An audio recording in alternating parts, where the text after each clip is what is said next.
¿Cuál es la verdadera conexión entre las escrituras hebreas y lo que conocemos como el Nuevo Testamento? Bueno, en este análisis vamos a explorar justamente eso, cómo la figura de Yeshua se presenta como el hilo que une ambos textos en una sola y gran historia. Entonces, la pregunta clave que nos va a guiar es esta.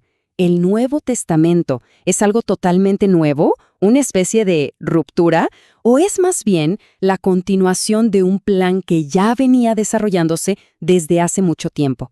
Esta cuestión es el centro de todo lo que vamos a ver. A ver, la idea principal que se nos presenta es que no existen dos planes divinos diferentes, sino una sola escritura que cuenta la historia de un único plan. Es la idea de que todo, desde el Génesis hasta el final, está conectado. Ok, para desglosar bien este argumento, vamos a seguir 5 pasos. Primero, la idea de una sola escritura. Segundo, las promesas y su cumplimiento total. Luego, veremos los cumplimientos parciales, las profecías que todavía estarían pendientes, y por último, cómo todo esto encaja en un mensaje unificado. Muy bien, empecemos por la base de todo esto. La idea de que no hay una ruptura, sino una continuidad. Se plantea que todo es parte de un solo gran plan, narrado en una sola escritura. Y aquí tenemos una declaración que es fundamental del propio Yeshua. Cuando dice, no vine a abolir, sino a cumplir, lo que se entiende es que no está desechando la ley y los profetas, o sea, el Tanaj, sino que los está llevando a su propósito final. Es un acto de confirmación, no de cancelación. Siguiendo esa misma línea de pensamiento, si Yeshua afirma que su propósito era cumplir las escrituras anteriores, entonces cualquier enseñanza que intente separarlas estaría generando una contradicción interna. Es como si el texto se anulara a sí mismo si sus partes se leen de forma aislada. Ahora bien, ¿cómo se ve esta continuidad en la práctica?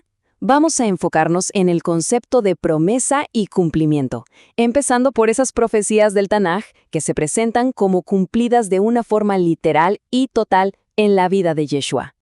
Y el origen de este plan nos lleva hasta el mismísimo libro del Génesis. Ya desde el principio, se nos dice que IHWH anunció que vendría un Redentor, un descendiente muy específico que sería el encargado de ejecutar este plan. Esta frase, ¿no?, sobre herir la cabeza de la serpiente y el talón del descendiente, bueno, se interpreta como la primerísima profecía sobre el Mesías.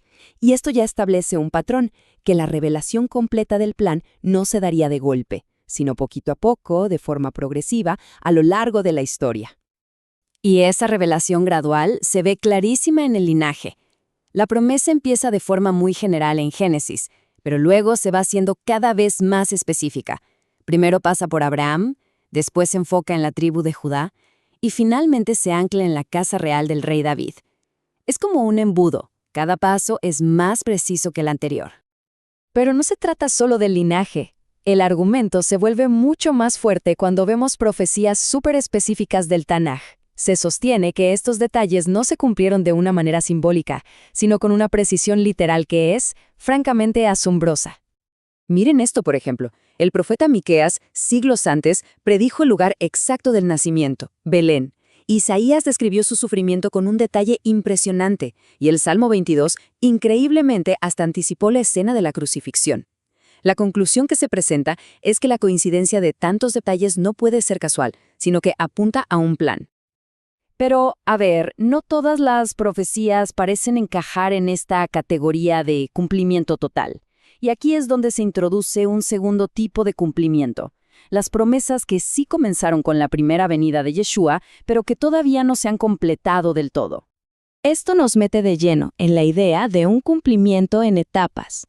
Ciertas profecías tendrían una parte que se cumple en su primera venida, como siervo sufriente, y otra parte que queda pendiente reservada para su regreso como rey.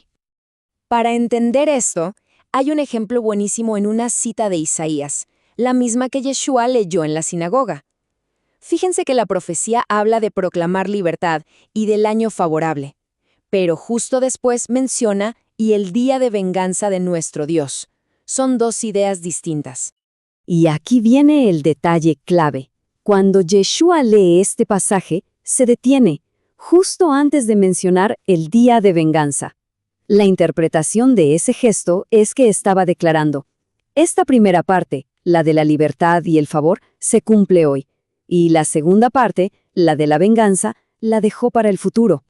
Y esta misma lógica se aplica a la famosa promesa del trono de David. Se presenta a Yeshua como el heredero legítimo de ese trono. Sí, un rey en un sentido espiritual ahora, pero su reinado físico, visible sobre todas las naciones del mundo, eso es algo que, según esta visión, aún está por venir. Lo que nos lleva, claro, a la tercera y última categoría: las profecías que se consideran 100% futuras. Son aquellas que el Tanaj describe específicamente para el regreso del Mesías. Es que, a ver, el Tanaj no se queda solo en la figura del siervo que sufre. También describe, con mucha claridad, a un Mesías que vuelve como rey y como juez de toda la tierra. Y ese es un papel que, a todas luces, todavía no hemos visto cumplido.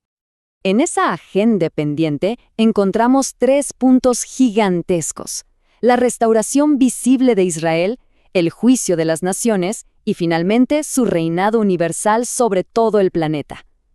La existencia de estas profecías, pues, choca de frente con la idea de que todo se cumplió ya en el pasado. Entonces, ¿cómo atamos todos estos cabos?